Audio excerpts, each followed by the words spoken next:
ನಮ್ಮ ದೇಶದಲ್ಲಿ ನಮ್ಮ ಭಾಷೆಯಲ್ಲಿ ಪರೀಕ್ಷೆ ಬರೀಲಿಕ್ಕೆ ನಮಗೆ ಅವಕಾಶ ಇಲ್ಲ ಅನ್ನೋದಾದರೆ ನಾವೇನು ಮಾಡಬೇಕಾದ್ರೆ ನಾವು ಭಾರತದ ಒಕ್ಕೂಟದ ಪ್ರಜೆಗಳ ಕನ್ನಡಿಗರು ಇಲ್ಲ ದಕ್ಷಿಣ ಭಾರತೀಯರ ಮೇಲೆ ಇಂಥ ಹಿಂದಿಯ ಬಲವಂತವಾದಂಥ ಹೇರಿಕೆ ದಬ್ಬಾಳಿಕೆ ಯಾವ ಕಾರಣಕ್ಕೋಸ್ಕರ ಕೇಂದ್ರದ ಎಲ್ಲ ಉದ್ಯೋಗಗಳನ್ನು ಹಿಂದಿ ಭಾಷಿಕರು ಅಷ್ಟೇ ಪಡ್ಕೊಳ್ಳೋದಾದರೆ ಮತ್ತೆ ನಾವು ದಕ್ಷಿಣ ಭಾರತೀಯರ ನಮ್ಮ ಪಾತ್ರ ಏನು ಭಾರತದ ಒಕ್ಕೂಟದಲ್ಲಿ ಅನ್ನುವ ಪ್ರಶ್ನೆ ನಮ್ಮನ್ನು ಕಾಡ್ತಾ ಇರುವಂಥದ್ದು.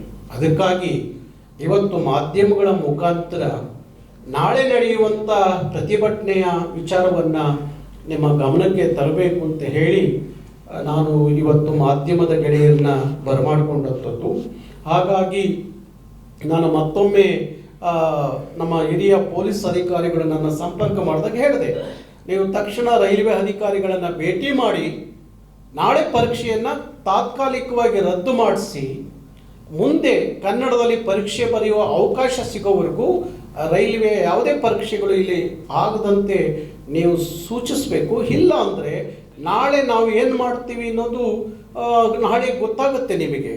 ಆಗ ಕಾನೂನು ಸುವ್ಯವಸ್ಥೆ ತೊಂದರೆ ಆಯಿತು, ಇಲ್ಲ ಅಲ್ಲೇನೋ ಹಾನಿ ಆಯಿತು ಅಂತ ಹೇಳಿದ್ರೆ ನಾವೇನೂ ಮಾಡಲಿಕ್ಕಾಗಲ್ಲ.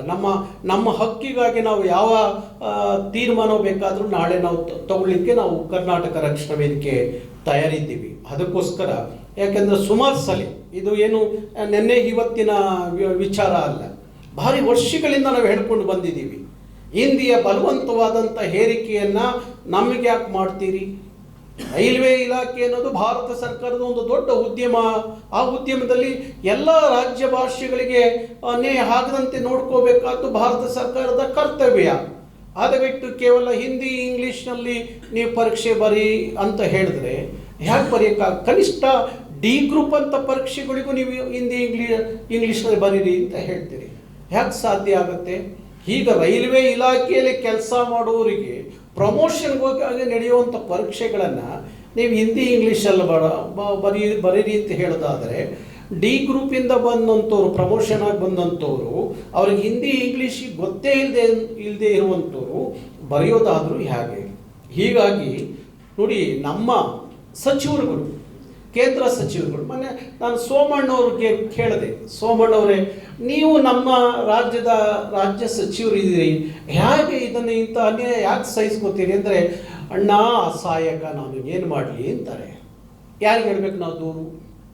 ಅಲ್ಲಿ ಹಿಂದಿ ದೊರೆಗಳು ನಾವೇನೂ ಮಾಡೋಕ್ಕಾಗ್ತಾ ಇಲ್ಲ, ಹಿಂದಿ ಅಧಿಕಾರಿಗಳು ದಬ್ಬಾಳಿಕೆ ನನ್ನ ಕೈಲಿ ಸಹಿಸ್ಕೊಳಕ್ಕಾಗಲ್ಲ, ನಾನು ಯಾಕೆ ದೆಹಲಿಗೆ ಹೋದೆ ಅಂತ ಅನ್ನಿಸ್ತಾ ಇದೆ ಅಂತ ಸೋಮಣ್ಣ ಹೇಳ್ತಾರೆ.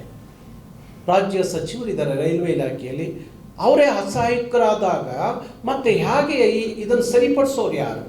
ಹಾಗೆ ಪ್ರಹ್ಲಾದ್ ಜೋಶಿ ಅವರಿಗೆ ಹೇಳಿದೆ, ನಾನು ಆವತ್ತಿನಿಂದ ಹೇಳ್ಕೊಂಡು ಬಂದೆ, ನಮ್ಮ ಜೊತೆ ಇಲ್ಲಿ ಕೂರಿಸಿ ರೈಲ್ವೆ ಅಧಿಕಾರಿಗಳನ್ನ, ಹಿರಿಯ ಅಧಿಕಾರಿಗಳನ್ನ, ಸಚಿವರನ್ನ ಕೂರಿಸಿ, ಏನು ಇದು ನಿರಂತರವಾಗಿ ಇಂಥ ಅನ್ಯಾಯ ನಡೆಯುತ್ತೆ, ಯಾಕೆ ಸಹಿಸ್ಕೊಳ್ಳೋಕ್ಕಾಗತ್ತೆ ಅಂತ ಹೇಳಿ. ಅದಕ್ಕಾಗಿ ಇವತ್ತು ಒಂದು ಕಡೆ ನಮ್ಮ ಮಂತ್ರಿಗಳು ಯಾರಿದ್ದಾರೆ ಅವರು, ನಾನು ನೇರವಾಗಿ ಹೇಳ್ತಾ ಇದ್ದೀನಿ, ಕರ್ನಾಟಕದ ಮಕ್ಕಳಿಗೆ ಅನ್ಯಾಯ ಆಗುವಾಗ ನೀವು ಮಂತ್ರಿ ಆಗಿದ್ದು ಏನು ಪ್ರಯೋಜನ? ಕೇಂದ್ರದಲ್ಲಿ ಈ ಕೆಲಸ ಏನಾದರೂ ತಮಿಳ್ನಾಡಲ್ಲಿ ಆಗಿದ್ದರೆ ತಮಿಳವರು ನಿನ್ನ ಮಂತ್ರಿಗಿರಿ ಬೇಡ ಅಂತ ಹೋಗದು ಬಿಟ್ಟು ಆಚೆಗೆ ಬರ್ತಿದ್ರಿ. ನಿಮಗೆ ಸ್ವಾಭಿಮಾನ ಇದ್ದರೆ ಕನ್ನಡದವರು, ನಮ್ಮ ಮಂತ್ರಿಗಳು, ಕರ್ನಾಟಕದಿಂದ ಮಂತ್ರಿಗಳು ಆಗಿದ್ದೀರಲ್ಲಪ್ಪ ನೀವು ಕನ್ನಡದ ನಾಡಿನ ನೆಲ ಜಲದ ವಿಚಾರ ಬಂದಾಗ, ಇಲ್ಲ ಉದ್ಯೋಗದ ವಿಚಾರ ಬಂದಾಗ, ಭಾಷೆ ವಿಚಾರ ಬಂದಾಗ ಅಧಿಕಾರಕ್ಕೆ ಅಂಟ್ಕೊಂಡು ಕುತ್ಕೋಬೇಡಿ. ನೀವು ಅಧಿಕಾರವನ್ನು ತ್ಯಜಿಸಿ ಬನ್ನಿ ಕನ್ನಡದ ಮಕ್ಕಳಿಗೋಸ್ಕರ. ಅಧಿಕಾರ ಕೊಟ್ಟವರು ಕನ್ನಡದ ನಾಡಿನ ಮಕ್ಕಳು. ನಿಮಗೆ ಆ ಮಕ್ಕಳಿಗೆ ಅನ್ಯಾಯ ಆಗುತ್ತೆ ಅಂದರೆ ನೀವು ಅಧಿಕಾರದಲ್ಲಿ ಕೂತ್ಕೊಂಡು ಏನು ಪ್ರಯೋಜನ?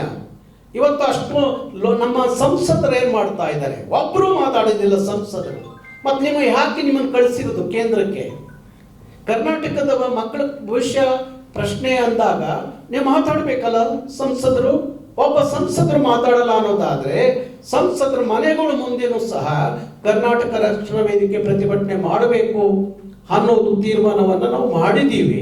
ಹಾಗೆ ನಮ್ಮ ಕರ್ನಾಟಕದಿಂದ ಏನು ಮಂತ್ರಿಗಳಾಗಿದ್ದೀರಿ, ಇದನ್ನು ನೀವು ಸರಿಪಡಿಸೋಕ್ಕಾಗಲ್ಲ ಅನ್ನೋದಾದರೆ ನೀವು ಒಂದು ಕ್ಷಣ ಕೇಂದ್ರ ಸರ್ಕಾರದ ಮಂತ್ರಿಗಳಾಗಿ ಇರಬಾರ್ದು. ರಾಜೀನಾಮೆ ಹೋಗದು ಬಿಟ್ಟು ವಾಪಸ್ ಕರ್ನಾಟಕಕ್ಕೆ ಬನ್ನಿ.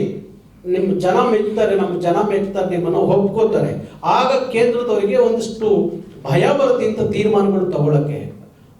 ಇದು ಮಾಡದೆ ಇವತ್ತು ನಮ್ಮ ಪ್ರತಿನಿಧಿಗಳು ಯಾವುದೇ ಇಂಥ ವಿಚಾರ ಬಂದಾಗ ಅವತ್ತು ಅನ್ಯಾಯ ಆದಾಗ, ಕಾವೇರಿ ವಿಚಾರದಲ್ಲಿ ಅನ್ಯಾಯ ಆದಾಗ ಅವತ್ತು ಅಂಬರೀಷ್ ಅವರು ತನ್ನ ಸಚಿವ ಇದಕ್ಕೆ ರಾಜೀನಾಮೆ ಕೊಟ್ಟು ಬರಲಿಲ್ವಾ? ಹಾಗೆ ಮಾನ್ಯ ಕುಮಾರಸ್ವಾಮಿ ಅವರೇ, ಪ್ರಹ್ಲಾದ್ ಜೋಶಿ ಅವರೇ, ನೀವೆಲ್ಲ ಭಾರಿ ದೊಡ್ಡ ಈ ನಾಡಿನ ಎಲ್ಲ ಉನ್ನತವಾದ ಅಧಿಕಾರವನ್ನು ಅನುಭವಿಸ್ತವ್ರಿದ್ದೀರಿ. ಇವತ್ತು ಈ ನಾಡಿನ ಮಕ್ಕಳಿಗೆ ಅನ್ಯಾಯ ಆಗುತ್ತೆ ಅಂದಾಗ ನಿಮ್ಮ ಸಚಿವ ಸ್ಥಾನಕ್ಕೆ ರಾಜೀನಾಮೆ ಕೊಟ್ಟು ಆಚೆಗೆ ಬನ್ನಿ. ಆ ಕ್ಷಣಕ್ಕೆ ಅದು ಸರಿಯಾಗದೆ ಹೋದರೆ ಕೇಳಿ. ಬೇಕಾದರೆ ಒಂದು ಕರ್ನಾಟಕದಲ್ಲಿ ನಡೆಯುವಂಥ ಇಂಥ ಚಳುವಳಿಯಿಂದಾಗಿ ಭಾರತದ ಅನೇಕ ರಾಜ್ಯಗಳಿಗೆ ಹಾಕ್ತಿರೋ ಅನ್ಯಾಯ ಕರ್ನಾಟಕದಿಂದಲಾದರೂ ಸರಿಯಾಗುತ್ತೆ ಅನ್ನೋದು ನನ್ನ ಈ ಕೋರಿಕೆ. ಅದಕ್ಕೋಸ್ಕರ ನಾಳೆ ನಾವು ಯಾವುದೇ ಕಾರಣಕ್ಕೂ ಈ ಪರೀಕ್ಷೆಯನ್ನು ನಡೆಯಲಿಕ್ಕೆ ಬಿಡಬಾರ್ದು ಅನ್ನೋ ತೀರ್ಮಾನಕ್ಕೆ ಬಂದಿದ್ದೀವಿ.